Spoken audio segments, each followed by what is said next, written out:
Hi, I'm Ray. And I'm Saren. We're your Spider Baby hosts from To Know Her Is to Fear Her, a Spider-Woman podcast, as well as proud members of the collective. You're listening to Capes and Lunatics Sidekicks. Enjoy the show.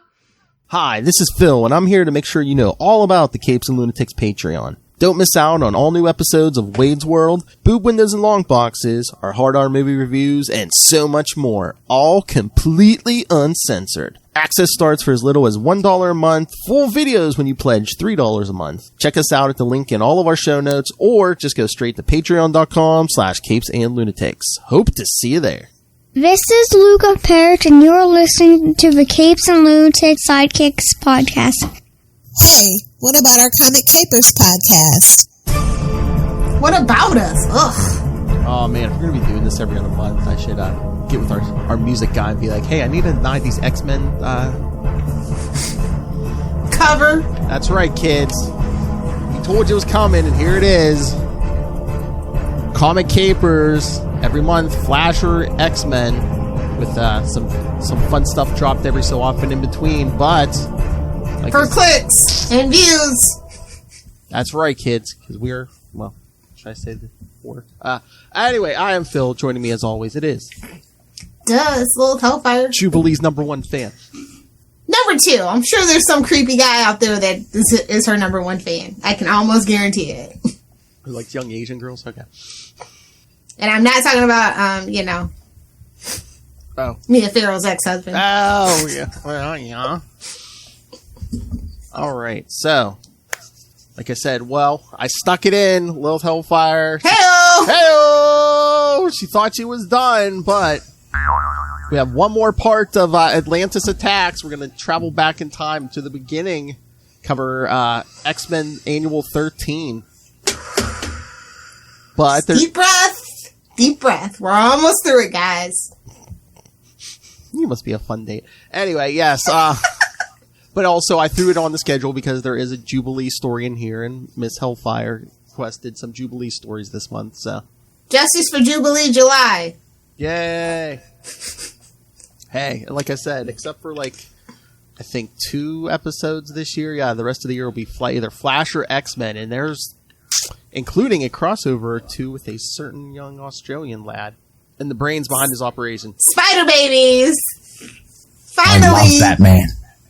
The crossover we've been waiting for. That's right. It's a load of meat. All right, so. It's not the last freaking Tuesday over on Ultimate Spider-Cast. It was just a really nice package. All right, so should we get to X-Men Annual 13? Let's do it. Again, it's an Atlantis attack. It's early in Atlantis attack, so.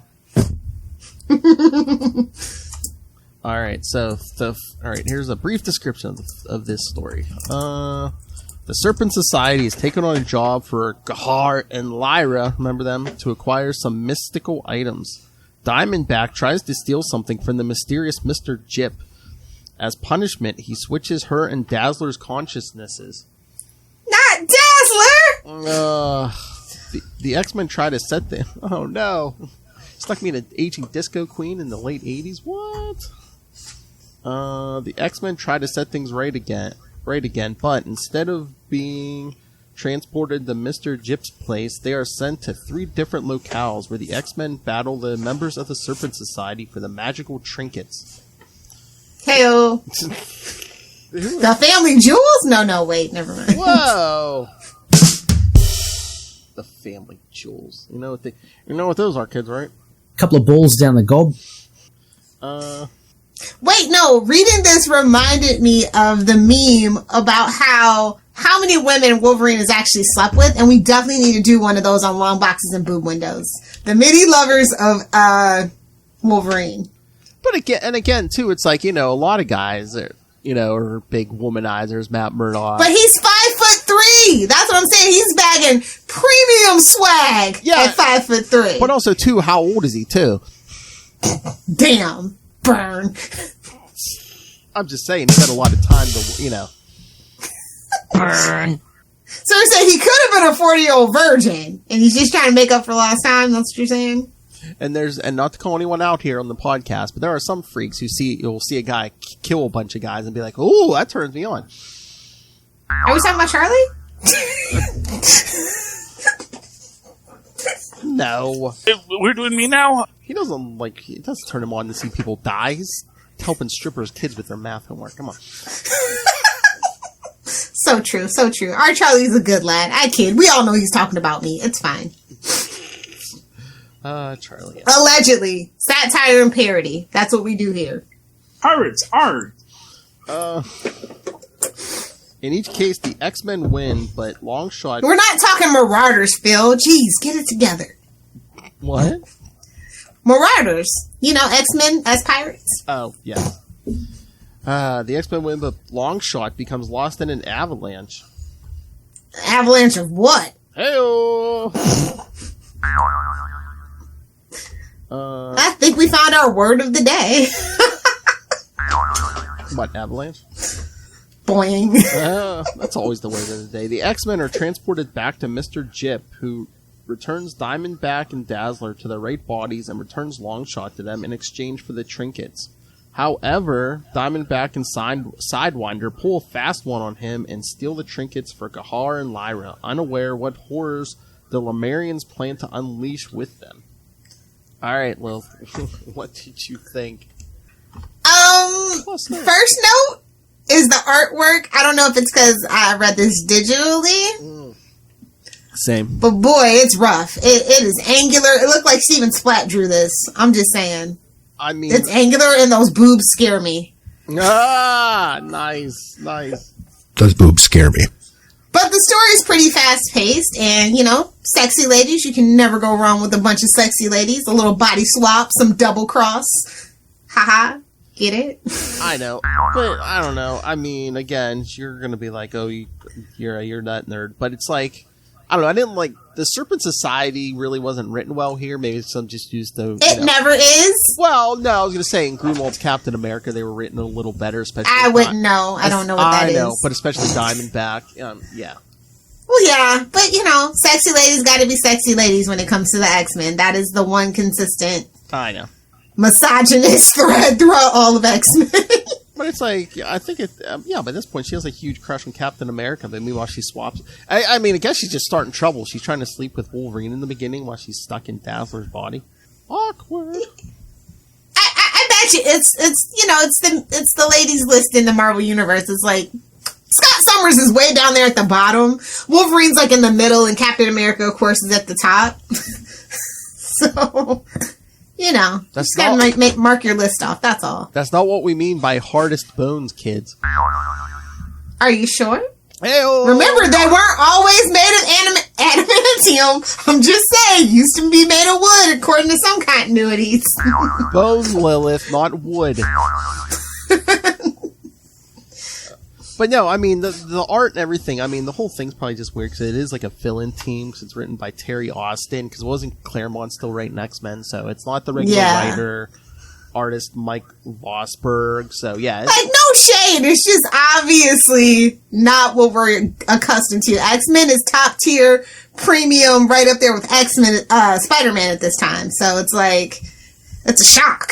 That's what I'm saying. It's a fill-in team. It's like, and none of these people are working on the regular book, so it's... But I thought the pacing was pretty good, because, man, is Atlantis attacks a slog. Well, again, depending on the annual, you know, any of these annual events, it's like, okay, we put as much or as little of the actual event in it as we want. I guess they wanted to. They wanted to... They thought this was going to be their big break, I guess. Yeah. So they decided to try to go full throttle. I mean, the whole thing's not that bad, but I don't know. It almost again. It seems like a cash grab almost. It's like, oh, we need the X-Men in this event somehow. Of course we do, because just like when we covered the Daredevil annual, you know, he's not in the city. He's wandering upstate New York. This one, man, they really had the convenient. They're like, we're going to be an integral part of this crossover. Even though they're as far away from everything as possible, you know, in the Australia. In the X-Men pocket. Well, no, I mean, again, at this point they're in Australia. I mean, what the hell's going on in Australia? What the F? Leave poor baby Ray Ray alone. What? I'm not talking Batman. He's not going to get clutches. I didn't mind it. It's the only thing that I minded was the art. I was just like, oh. Again, I'm gonna have to go find the physical copies and see if it's bad, because digital, like, that's the thing about transferring to digital. If they don't do direct scans, they smooth everything out, and then they like do the, like, they add like the matrix, like the little dots and stuff to it if it's like a certain year or something like that. You know what I mean? Mm-hmm. To make it look vintage or whatever it is. So I'll have to go back and see if it was actually this bad. Yeah, no, I'm looking at actual scans. I mean, it's not too bad, but. Yeah, I mean, again, we had a fill-in team, and I think it was just like, let's get this thing done, you know. Yeah. But I didn't mind the story, just the art. The art hurt. Yeah. And again, I just love it's like these, you know, Marvel wants to have their cake and eat it too. It's like, you know, the X-Men I know they have a teleporter, but it's like we're in Australia, you know, Claremont's put them in Australia, and it's always like, hey, you know, and they're supposed to be dead, but hey, let's be part of Atlantis. Aren't they always supposed to be dead? I know, but they were really supposed to be dead. You know, no one was supposed to know they were alive, but it's like, hey, let's do Atlantis attack. The world is in trouble. Of course the X-Men are going to come running, okay? They weren't trying to save the world. They're trying to fix Dazzler and Diamondback. Their world! Their globes attached to women, you know? Oh, you're my world. And then the Serpent Society. I thought they were Boston Pizza owners. Me too. Again, Grunwald wrote them a lot better. If I ever get around to reading good Captain America, I'll let you know how I feel. But I feel like that they're useless. Like, I don't like them in any circumstance whatsoever. Well, I mean, again, I don't think they were written as well here. You know, they're like a trade union. You know, it's basically, you know, villains looking for, you know, job security and everything. And it's just like, again, Grunwald pulled it off a lot better. So, and again, I'll trust you on that. Why Serpents? But again, they're usually they're in the Captain America book, especially at this point. Why were they attracted to the X-Men? You know, this is the thing. Sometimes they try villains out to see if they can branch out, if anybody's interested. Maybe they were thinking about doing a mini-series, a maxi-series. You just never know. They like to throw things against the wall, especially during like a summer event, and see what sticks. Like, you have to think about it that way. Yeah. I mean, again, too, I guess you don't want to throw any regular X-Men villains at them, because then they might be like, oh, hey, let's go tell the whole world the X-Men are alive. Exactly. Okay. Editorial mandates, they suck. I know. And then Mr. Chip, I'm like, really? Isn't he a Cloak and Dagger villain? Really? They dug deep. You gotta appreciate the deep cut sometimes. I guess, but it's like someone was pushing Cloak and Dagger hard in this event. I mean, they showed up in the Spectacular Spider-Man Annual. Now one of their villains is showing up here. I mean, they tried to push it a couple of years ago with their TV show, and it just didn't. Neither did the Runaways, so, you know. Again, by themselves, I don't know. I'm not ever that impressed with Cloak and Dagger. It's usually when they have. I think they need to be part of a larger team somewhere, because I think it's better when they have someone to play off of, even if it's just like Spider-Man or somebody. But see, this is the thing, though. You'll feel like the third wheel. So it'd have to be a much bigger team, because they're all about each other, as we learned, because they left Spider-Man for dead. I know. Well, and they keep, like, trying to reboot New Warriors. How about a New Warriors team with these two? Oh, don't get me started on the New Warriors and the fact that they canceled it. I was like, I need my Squirrel Girl! Where is my Squirrel Girl? Well, they were supposed to do a bunch of, like, those animated, and the only thing that went through was MODOK, and I think that's because that was already in production, or they were so far along in production, Yeah, it's a bummer. But, Disney, should I say, is very, if they don't see that it's going to make a profit, they'll pull the plug. They're not afraid of that. They know they have those nerds by the pubic hairs, and they'll do what they say. They say Loki's out, go watch, and you guys do. Yep, episode. And you make the memes, and they make the money. Hey, I mean, more stuff might be coming because I mean they were throwing around a certain word a lot in the first episode of Loki, multiverse. So. Of course, they're getting ready for Doctor Strange and his madness. It's so late 80s DC because they're like, there used to be a multiverse, but now the timekeepers keep one timeline. It's like, oh yeah, the multiverse is never going to come back. It was only a matter of time. I wonder if that's how we're going to get the X-Men and Fantastic Four in the MCU. I don't know. We'll see. I see some interesting things happening. I feel like we're not going to get it the way we think we're going to get it, is all that I'm saying. You're welcome. Thank you. But yeah, all in all, it's innocuous. It's not hurting anybody. No. At least it was a breeze to get through. That's all that I can say when it comes to Atlantis attacks. That's a B- in my book. And I think this is like the most like tangential part of Atlantis. I mean, again, it's early on, but part of Atlantis attacks just because it's like, oh hey, they got these artifacts, and guess what? Eventually, they fall into the hands of the Atlanteans. You know. Besides that, they can't all be armored Namor, okay? I know. Much to my chagrin, they cannot all be armored Namor. And for those of you who continuity freaks like me, yes, this one is, like I said, it's early on. This one is the one right before the Amazing Spider-Man Annual 23, which we covered on Ultimate Spider-Cast 127. So scroll down. I'm sure Phil will link it in the show notes. Link them all. So let's get to something good and modern. All right, let's get. Or no, I was going to say, do you want to do the Jubilee story from this annual? Sure, we can do it since that's how you snuck it in. Hey-o. All right. The worst. So when the X-Ladies return from their trip to the mall, which we'll get to next episode. Oh my god! What? This does not pass the Bechdel test. I know. We'll get to that next episode. Jubilee stows away with them.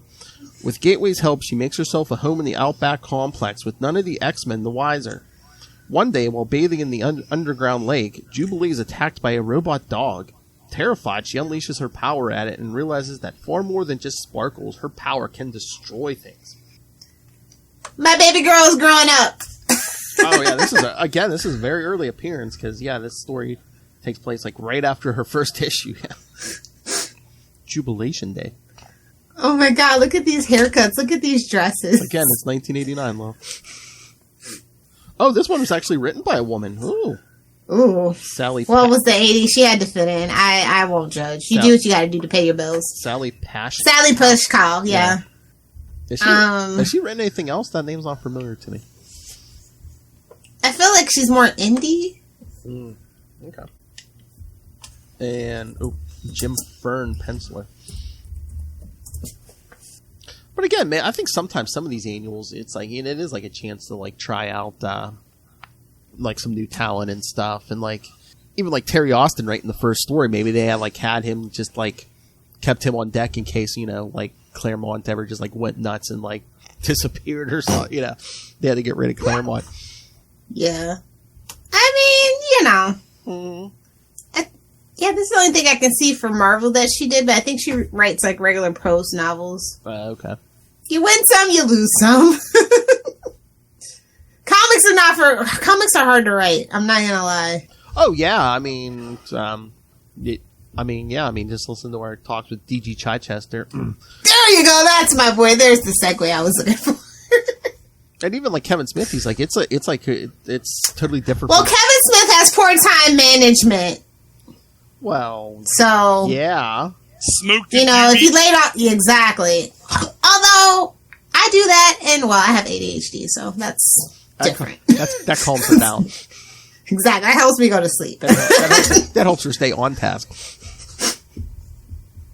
But no, like Kevin Smith says, it's like writing comics is totally different from even writing like a TV show or a movie or anything.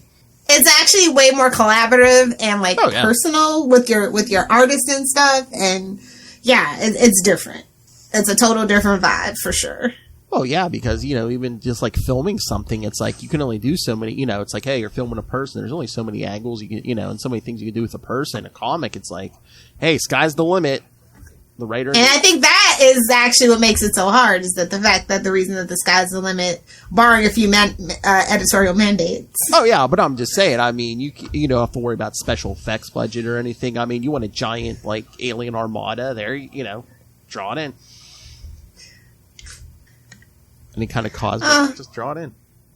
She's so cute and frightened, though. Like Jubilee, just justice for Jubilee. I don't think we've ever gotten as fleshed out as she could be. I feel like her and Gambit should go off and do something. Their powers are very similar, Mm-hmm.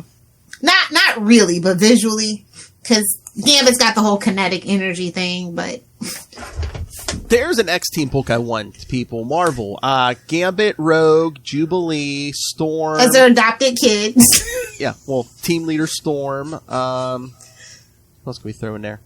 Cable, Forge. No, not Cable. Forge, Oh, Bishop. no, you said Cable. No take-backs. Damn it! But yeah. Well, for me, it's like, I don't know why it is in my brain, but it's like Cable, Forge, and Bishop, like, always. Those are like the Trinity that, like, I like those three together that I always want to see together. So it's just a thing. It's a force I have it. But just the thing with, like, fleshing out, like, Jubilee and Gambit, I think it's just, I don't know, within, like, a year or two or so on these books, like, Claremont just dropped, like, all these new characters. Like, again, Jubilee, Gambit, we were still kind of fleshing out, like, Forge and stuff, and it's just like, Isn't that curious? What? Just saying. And then once they go through the Siege Perilous, it's like you got people scattered all over. So it's like, okay, this month we're going to deal with Colossus. Okay, this month we're going to deal with Psylocke. Okay, in 2 months we're going to see what Wolverine and Jubilee are doing. It's like, yeah. But no, like, this story, like, I don't know, it puts you in the mind of what it must really be like, I don't know, she's, like, kind of more sympathetic than Rogue for me, like, when it comes to, like, a new young mutant with powers. I don't know why. Well, because, I mean, Jubilee was... Rogue's got a really sketchy backstory, so... Oh, I mean, I know, I mean, one of her first appearances, she attacks the Avengers, Yeah, so it's like, whereas Jubilee, you see that vulnerability, and that, like, Professor X actually can do some good, and he's not, like, trying to groom her like he did with Jean. Ooh. So, like, when you're reading it back, you're just like, okay, he's growing as a person. Exactly. But yeah, and it's, again, I know she's not your favorite person, but I mean, Rogue does, like, serious psychological damage to Carol Danvers. Like, Jubilee wasn't hurting anybody. Exactly. Like I said, Rogue's backstory is sketchy. It's fascinating, but it's sketchy. I mean, it shouldn't be this way, but do you think Rogue would be as popular a character today if she hadn't been drawn by Jim Lee for a while? Hell no. And I'll say that as a full-fledged Rogue fan. Like, it would have probably taken until Kelly Thompson wrote her with Mr. and Mrs. Gambit for her to get as popular as she is if he didn't draw her. That's my personal opinion. Exactly. If we didn't get Savage Land Rogue or anything, like, yeah, I don't know. I don't know. But again, I mean, this month July we're going to be focusing on Jubilee. We're going to have a Storm month in September. Again, we're going to have crossover with Ray and Saren later on. But send in your we'll start writing up the schedule for next year. Send it. What characters do you want us to focus on? Send it in, kids. We definitely got to do some Gambit and Rogue separately. Oh yeah. Yeah. Wolverine. Is anyone interested in Wolverine? You better not be. He's had enough. We've had enough of him. I like the little fashion show that she puts on. Like, it's just so cute. It's so, like, very, like, actual relatable teen. Like, you know what I mean? Yeah. It's so, like, it's like a YA novel, a short YA novel. We got the fashion montage, baby. I love her trying on Rogue's costume. She's like, oh, come on. Way too much room in the front. And then we get a little baseball game. Well, of course, it's not an X-Men book without a baseball game. And I just instantly get flashbacks to Twilight. I can't do baseball games, impromptu baseball games anymore. I can't even sit through it when Cisco's talking about it in Deep Space Nine. I'm just like, no, we don't talk about baseball anymore. But that is the best panel of the story when Storm catches that ball. I could agree with that. I think the penciling, it's just, that's like, again, that's my favorite panel of the story. This is so 80s it hurts. It's just sad because it's like, she doesn't trust in the X-Men yet. They don't even, no one knows she's there besides Gateway. Okay. And I was racking my brain. Is this like the only time we ever see Gateway talk? Oh my God, I was thinking that too, and it can't be, right? I think out loud it might be, but I know Rogue took his powers at one point, so I don't know if she heard him in her head, but I mean, yeah, I don't remember him talking, so yeah, that surprised me too. I was like, wait, what? He talked? I was like, he can talk? I think we never saw that again because he wasn't supposed to. Somebody didn't remember. Well, again, like you said, I don't think this woman was a regular Marvel writer, so. Yeah. But she's just having fun, and it's just cute. I feel like we don't get that with the X-Men enough. Any character, nobody's allowed to have fun anymore. It's been a really long time since we've just seen them have fun. Mm-hmm. As a team, as a group. I just feel like they don't even know each other at this point. Well, again, we have 50 million, we're bringing in all these new generation mutants, and it's just like, and everyone's just like flopping back and forth between, we'll get to the new stuff, but it's like, I think we just need, how about, again, let's go. The X-Men are not relatable. In a time where we're talking about inclusivity and diversity, is it really ironic that that X-Men have been flopping as hard as they have been? Isn't that so interesting? Yeah, well, again,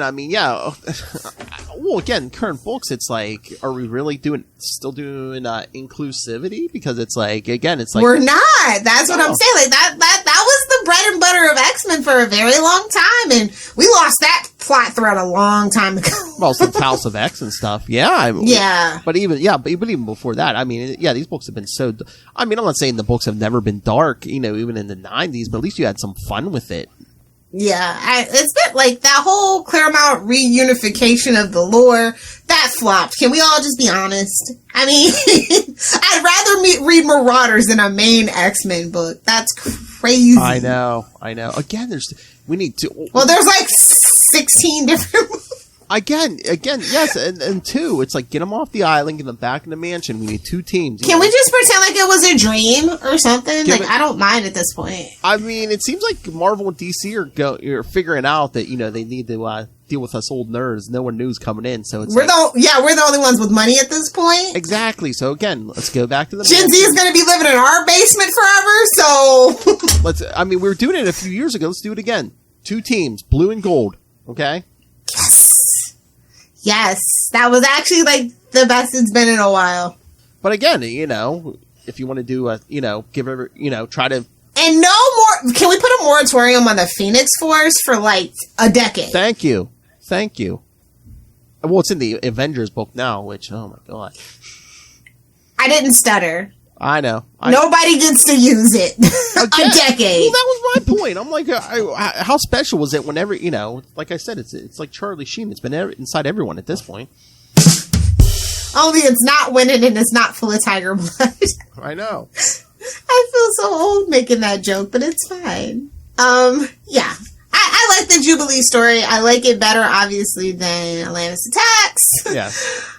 But yeah, I figured, with us doing Atlantis Attacks, and it's a nice little foundation for early Jubilee, which again, we'll get to her first appearance next episode. So very cute. I love it, actually. All right. One of my favorite little character introductions for the X-Men, for sure. All right. We want to get to the Hellfire Gala. Oh, God. How long are they going to drag this out? Well, it's going to be... it's Hickman. Never mind. We'll be here all year for the rest of the year. It's going to be at least 20 issues because they're going to have at least one issue of each book do it. So it's going to be at least 20 parts. Oh, Jonathan Hickman, I loved you so much. Why are you doing this to me? Oh, and for Charlie Esser, I think Marvel heard you. Extreme Carnage #1. Look, Flash Thompson's back. Booyah, baby! Agent Venom. Oh, we'll talk about it on Kate. I was going to say, remind me to tell Charlie about that tomorrow, yeah. All right, so, pretty much the main reason I wanted you to read this, the first couple pages. It's Namor. Again, it's like, what is this pattern? Because they did this in X-Force, last week. It's like, you always got somebody, back-talking them now. First it was Tony Stark, now it's Namor.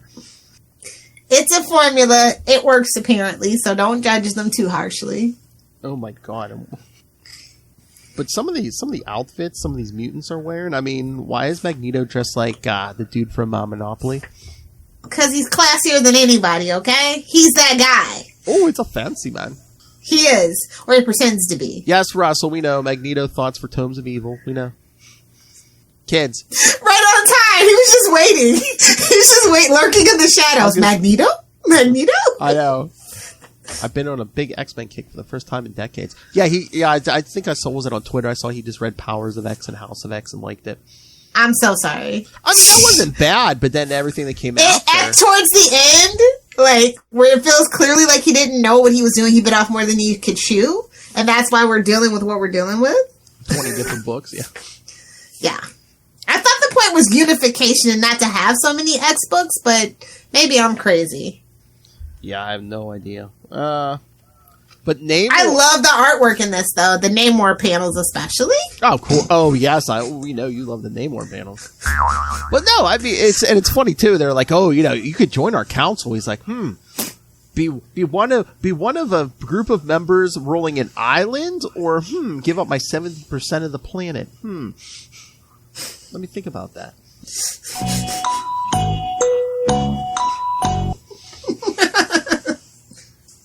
And again, it's like, you can't be a dictator that way. So yeah, come on, you know who you're talking to. They don't want Namor. They just want a king behind, king of a nation behind them. Exactly. Too bad Black Panther. Too bad T'Challa's not a mute. But I love how everyone's had a problem with the X-Men lately, but they're all willing to go to the island and drink their booze. Free food and drink, hell yeah. Oh yeah. Plus you're gonna see Storm, Rogue, and Jean Grey in some fancy clothes. I mean, come on. You're gonna see some boobage. Oh, that's right. I'm thirsty for it. All the X-Men ladies are hot and can get it. I'm thirsty for it, bro. Totally. But yeah, the artwork is what stands out. I enjoyed the artwork. And last issue and this issue is extra stunning. That's the only reason to buy this book for me. The story is... The artwork, phenomenal. I'm sorry, that visor on Cyclops is way too big. He looks like RoboCop. I know. Or Judge Dredd or something like that. Some of the costumes I don't like, but if they make that Jean Grey's permanent costume, I'm fine with that. It's like a throwback to the Marvel girl, so yeah, I'm kind of here for it. It looks kind of like royalty. I'm here for it. Yeah.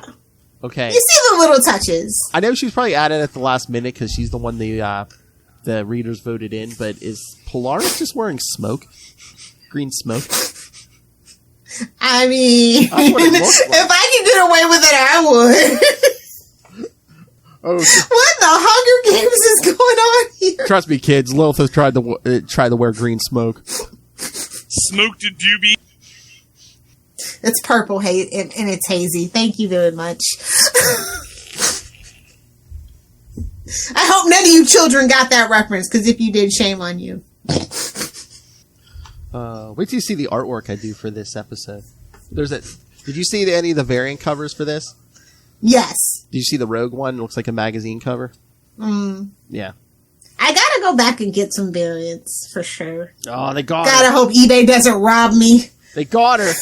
Well, just wait. Sometimes the week of they go up, and I'm sure they probably come down at some point. No, they never go down. No? What? Hell. They might want to call a doctor for sure. All right. Is this eBay or Viagra? Both. If you know, you know. Oh. But yeah, I'm glad we're over this little bit of gimmick. But it was fun while it lasted. At least it's not $10 like the last one. Oh, look, we could probably get Charlie to read this, because isn't that Patton Oswalt? Wait, didn't he play No. What am I thinking of? What was he in? He was in Agents of S.H.I.E.L.D. Yes, thank you, okay. And now I think he's the voice of MODOK, so... That's what I know. Yeah, that's what everybody on Twitter was talking about. So, yeah, so he's Charlie's favorite now. He's in the MC. He's making that sweet Marvel money.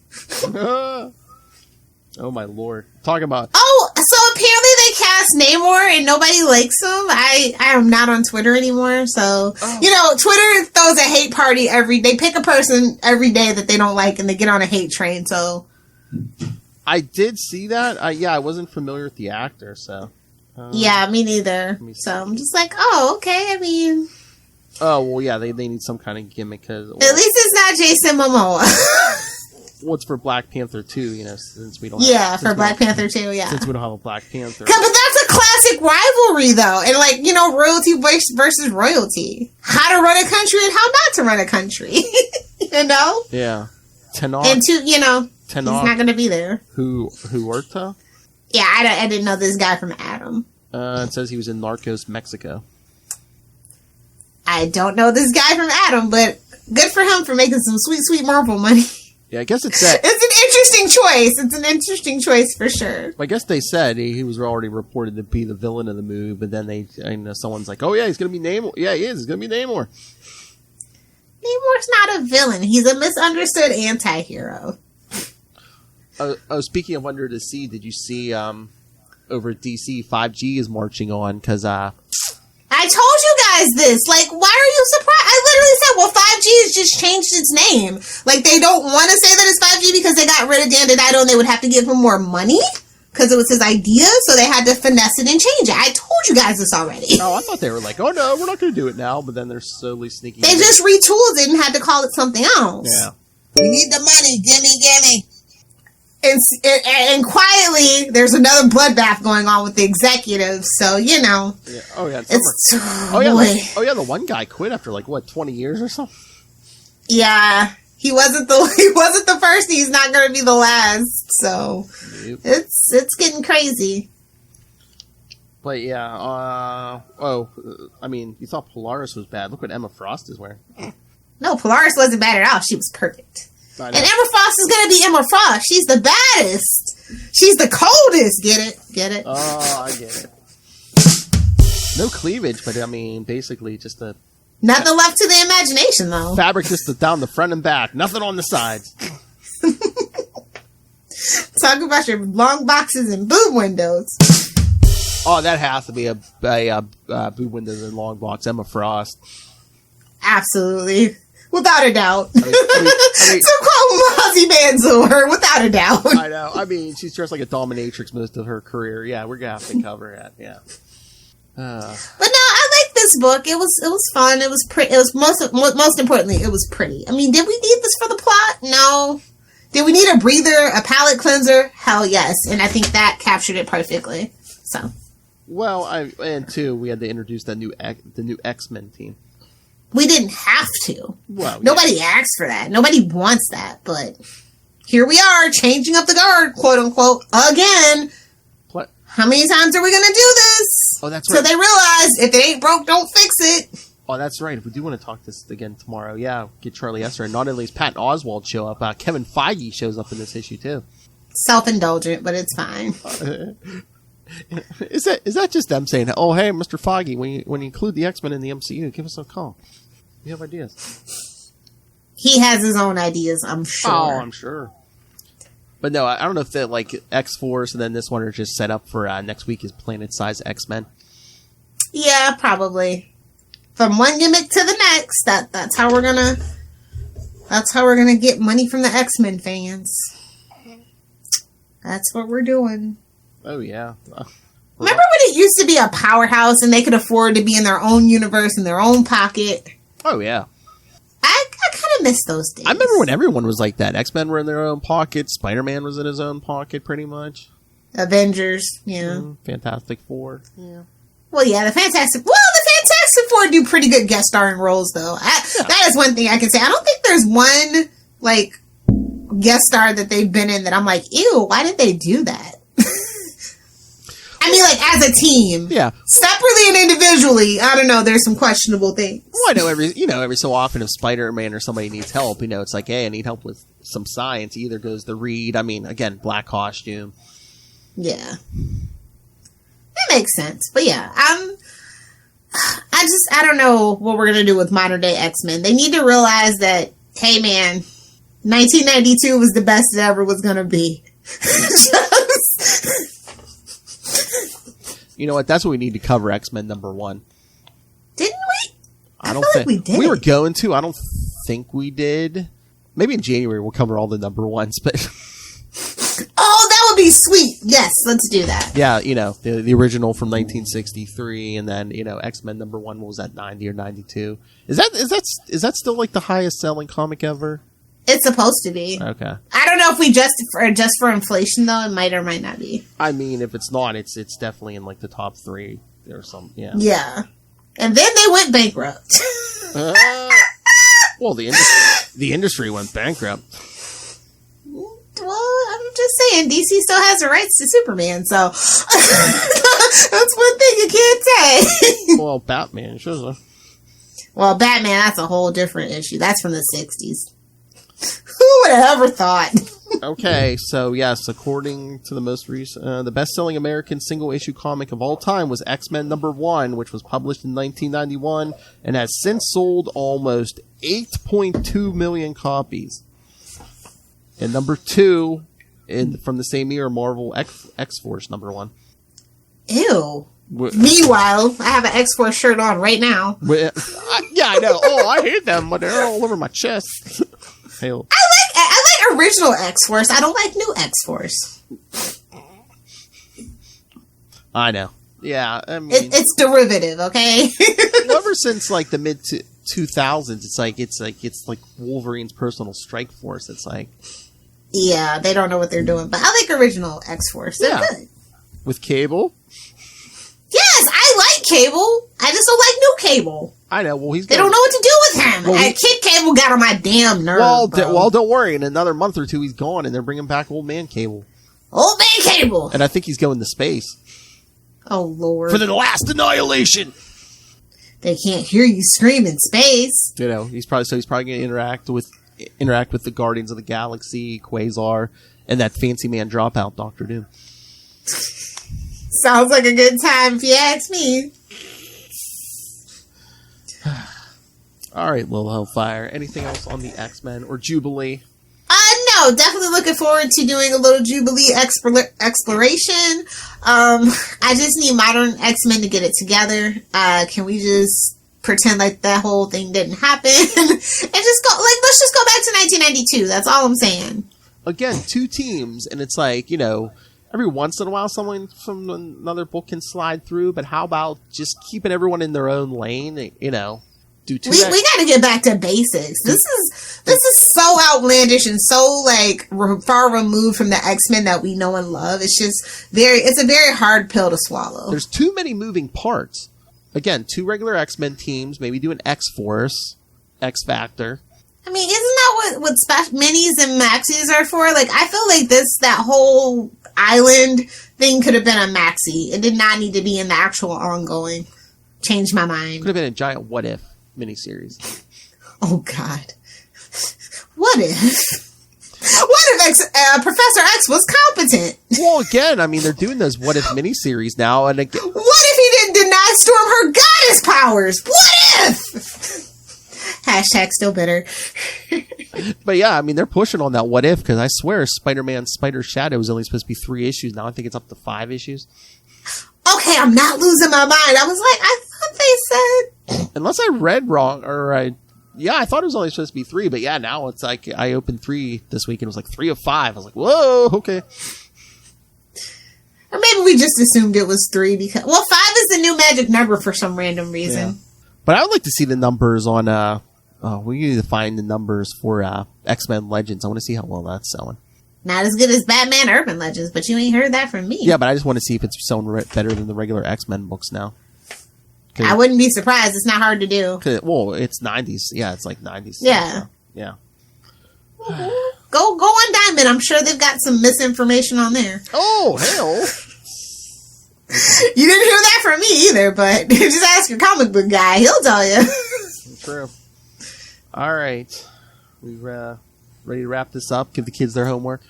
Yes. What homework do we have to give to the kids? All right. Well, next week will be a Devil You Know, the Daredevil podcast, where in July we'll be doing Black Widow month. So for the Devil You Know, it'll be Daredevil 236, and then 2 weeks after that, Daredevil 247, both Black Widow issues.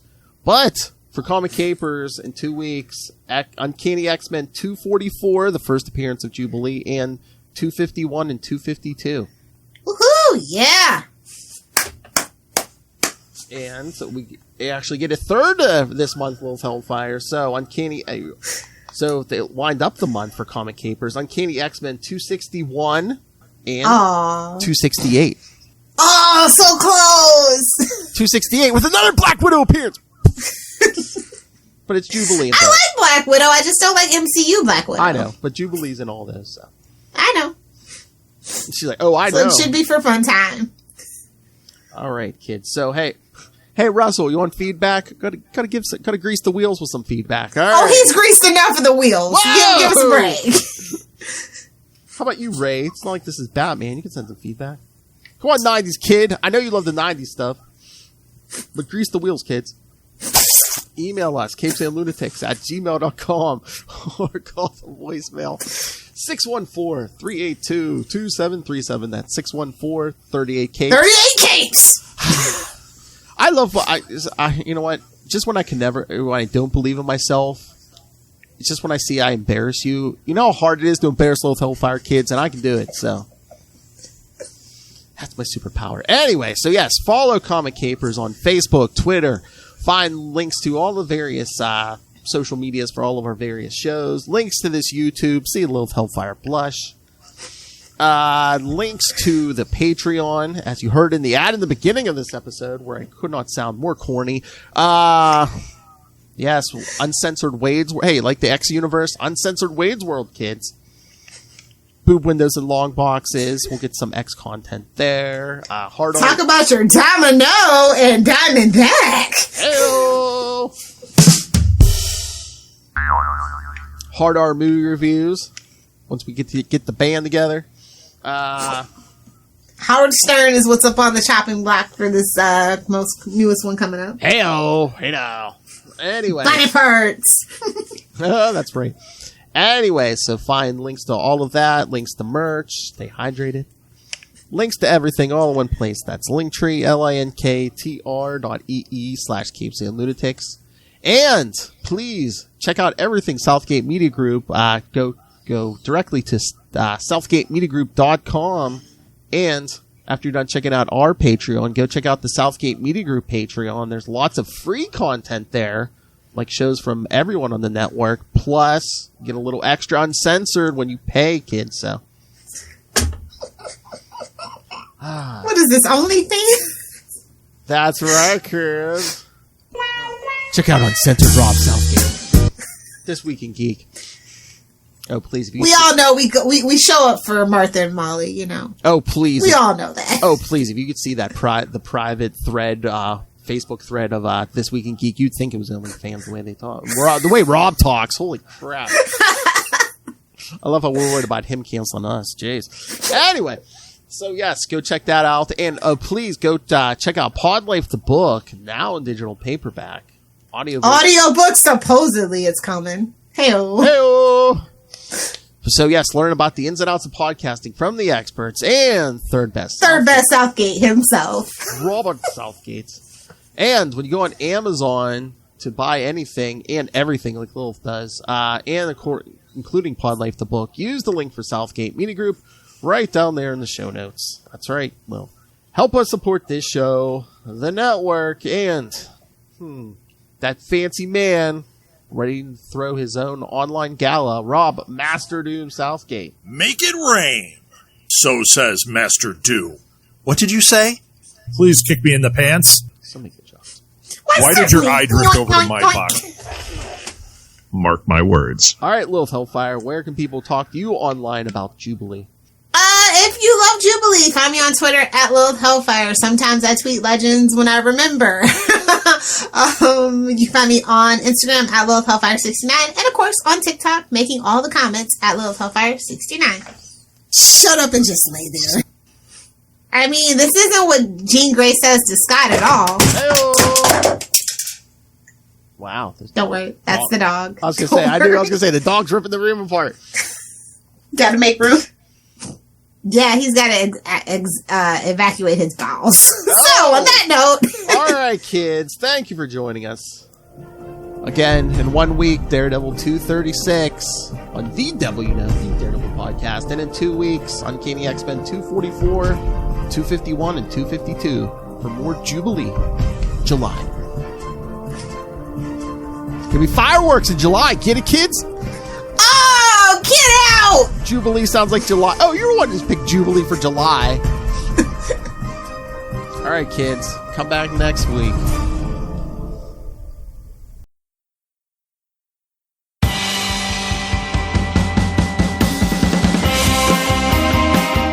Hi, I'm one of the High Priests of Khonshu Ray, and I have the sacred privilege of providing you, the loony listener, with a podcast honouring Marvel's very own Moon Knight. So join me and a host of others at Into the Night, a Moon Knight podcast. Follow us on Facebook, Twitter and Instagram, or support the show by becoming a Patreon member. Into the Night, a Moon Knight podcast. It's time to get your conchu on.